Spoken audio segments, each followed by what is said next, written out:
Good morning সবাইকে, welcome to my another blog. তোমরা সবাই কেমন আছো? আশা করছি ভালো আছো। আমরাও সবাই ভালো আছি। সকাল সকাল সোমবার হোক আর রবিবার হোক, মায়েদের তো কোনো ছুটি নেই। বরঞ্চ আমরা মেয়েরা যত তাড়াতাড়ি উঠবো তত তাড়াতাড়ি কাজ শেষ হবে, আর তাড়াতাড়ি কাজ শেষ হলে নেক্সট শুরু হবে আদুকে দেখাশোনা করা, তাই না? মানে এরকম যারা বাচ্চাদের সাথে থাকে তো তারা নেক্সট এটাই করতে পারবে। তো এইভাবে সকাল সকাল ঘর ঝাড়ু পোছা করে তারপরে একটু জিরা ওয়াটার খেয়ে তারপরে স্নানে যাই। স্নান করে পুজো করে এরপরে আদু উঠবে। আদু ওঠার আগে আদুর ব্রেকফাস্ট আমাদের এগুলো সব একটু একটু করে রেডি করার চেষ্টা করি। আচ্ছা, তোমরাও কি আমার মতন ভাবো যে আসল জীবন শুরু হয় বাচ্চা হওয়ার পরে?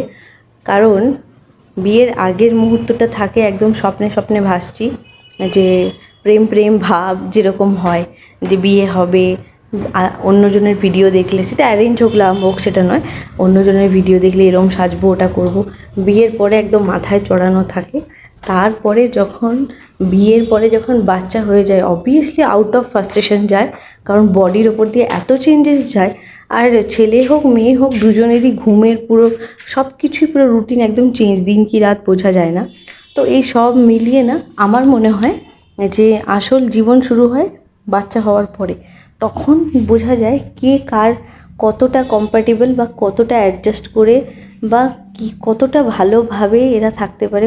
কারণ আমার মনে হয় আমরা যদি ভালো পার্টনার না হতে পারি জীবনে, আমরা ভালো বাবা মাও হতে পারবো না। হ্যাঁ, বাবা মা হিসেবে আমরা আমাদের সমস্ত কর্তব্য করব অফকোর্স, কিন্তু আমরা নেক্সট জেনারেশনকে ওই একই ভাইবটা দেবো। কারণ আমার মানে যেই হোক সন্তান আমাদেরকে যেভাবে বড় হতে দেখবে, সেটা মেয়ে হোক বা ছেলে, নেক্সট জেনারেশনে ওরা যখন বড় হবে না, ওরা যখন ওদের পার্টনার হবে, ওরা ভাবে এটাই নর্মাল।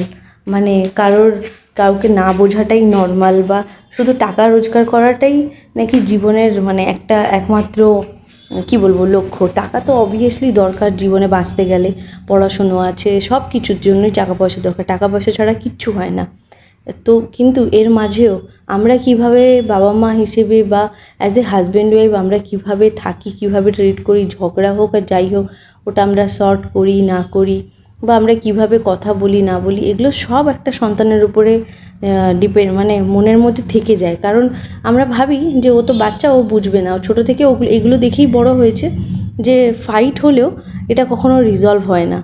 বা আমার বাবা মায়েরা যে জিনিসটা করছে, যে ঝগড়া হয় but they don't talk anymore, একটা কথাই আছে না, আর এটাই নাকি নর্মাল। এই সমাজে আমি দেখেছি 95% যারা করে তারা সত্যি খুব বড় মানুষ, বড় মনের মানুষ। কিন্তু 95% বা 90% ফ্যামিলিতে কেন ঝগড়াটা হয় আজকে বিয়ের পরে, মানে বাচ্চা হওয়ার পরে বুঝতে পারি। কারণ আমরা কথা বলি না, ওটাকে যে মিউচুয়ালভাবে সর্ট করব তা নয়। আর আগেকার দিনে ব্যাপারটা ছিল অ্যাডজাস্ট করে কান্নাকাটি করা, আর আজকাল অ্যাডজাস্ট করি না বা ডিভোর্স হয়ে যাচ্ছে 90% মেয়েদের বা ছেলেদের, তখন আলটিমেটলি দোষটা পড়ে মেয়ের ওপরে, যে মেয়েটা ঘর করতে পারেনি, তাই না? মানে এইগুলো আমি এখন মাঝে মধ্যে ভাবি আর কি, যে কেন এখন সহ্য করবে? আজকালকার দিনে মেয়েরাও ইন্ডিপেন্ডেন্ট বা ফিনান্সিয়ালি স্টেবল, তো ওরাও কেনই বা একই মেন্টাল প্রেশারটা ঝেলবে? আগেকার দিনে মেন্টাল প্রেশার ঝেলার মতনই ছিল, কারণ মানে মায়েরা কাজ করতো না, মায়েদেরকে বাড়িতে থাকতে হতো। তবে হ্যাঁ, এখনকার দিনের মেয়েদের কিন্তু প্রেশারটা বেশি।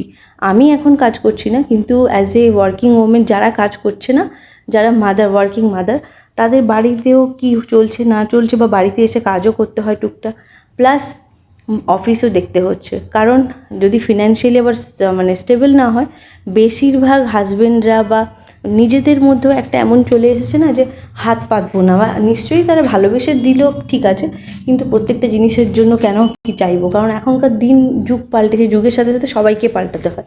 তবে আমার কি মনে হয়, আমরা যদি বাবা মা হিসেবে ওকে যেটা দেখাচ্ছি, সব কিছু তো বইতে লেখা থাকে না, কিন্তু এক্স্যাক্টলি ওটাই হবে, যে ঝগড়া হচ্ছে কিন্তু আমরা কথা বলি না, ঝগড়া হচ্ছে আমরা সর্ট করি না। ও ফিউচারে ওর পার্টনারকে বা বাবা মায়ের সাথে ঝগড়া হলো, মানে চাপে পড়ে হলেও হয়তো কিছু বলবে না, বাবা মা তো মন খারাপ হবে, বা চাপে বা সম্মানের ভয় একটা, এই সমস্ত যে আমরা সম্মান করছি, এই সমস্ত কিছুর ভয়ে ও হয়তো কিছু বলবে না, কিন্তু সেম জিনিসটা ওর পার্টনারের সাথে করবে। ও ভাববে যে সমস্ত কিছু তো এনে দিচ্ছি, রোজগার করছি সমস্ত, কিন্তু ওর যে মন খারাপ, কেন মন খারাপ, কিসের জন্য মন খারাপ, ও এটা কখনো বুঝতেই পারবে না বা বুঝতেও চাইবে না। ও ভাববে যে ও ওর কাছে ভাবার কাছে কোনো অপশনই থাকবে না, কারণ ও তো এগুলো কখনো দেখেই বড় হয়নি। ও এটাই দেখে বড় হয়েছে, ঝগড়া হয়েছে, তারা কথা বলে না, হয়তো এটাই নর্মাল। বিয়ের পরে, বাচ্চা হওয়ার পরে বা বয়সের সাথে সাথে অনেকে নাকি আলাদা আলাদা থাকে, আলাদাভাবে কথাবার্তা বলে না, ঝগড়াঝাটি হয়। তাই বেশিরভাগ আমি যতজনের সাথে কথা বলি না, সবাই বলে আমরা যত কম কথা বলবো ততই ভালো। কিন্তু আদৌ কি এটা ভালো? এটা তো ভালো নয়। যতটা ভালোভাবে কমিউনিকেট করে জিনিসটাকে শর্ট করব, আমরা বাবা মা হিসেবে রোল মডেল হতে পারবো না? তাহলে ও নেক্সট জেনারেশনে ওর ওয়াইফকে বা মেয়ে হলে ওর হাজব্যান্ডকে ও সম্মান করতে পারবে, সাপোর্ট করতে পারবে, মেন্টালি মানে কি বলবো, ওর সাপোর্ট হয়ে দাঁড়াতে পারবে, ওকে বুঝতে পারবে ওর ছোট ছোট জিনিসে কোথায় মুড সুইং হচ্ছে, কোথায় কি হচ্ছে। এখন বলবে এখনকার দিনে এত রোজগারের এত চাপ, এত কিছু ভাবার টাইম নেই। যারা ভাবার না তারা সত্যিই ভাবে ছেলেরা, আর যারা ভাবার নয়, যারা দেখে আসেনি আশেপাশে, আমাদের 90% ফ্যামিলিতে এটাই হয়ে এসেছে। তাই কষ্ট পাওয়াটা বা কথা না বলাটা এটাই নর্মালভাবে আমরা গ্লোরিফাই করি।